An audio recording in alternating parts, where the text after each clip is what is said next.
people are kind of yearning for these experiences. You know, we're all stuck in our daily lives, in many cases that's urban, and once people get out to these places, they really kind of awaken and be like, they feel different.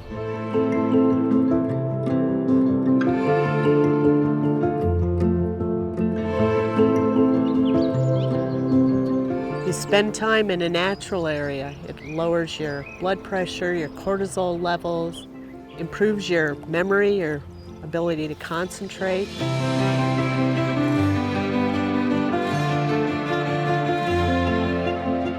So this is the old section of boardwalk. We're extending this about 1,700 feet that direction. We want folks to have a pleasurable, safe experience.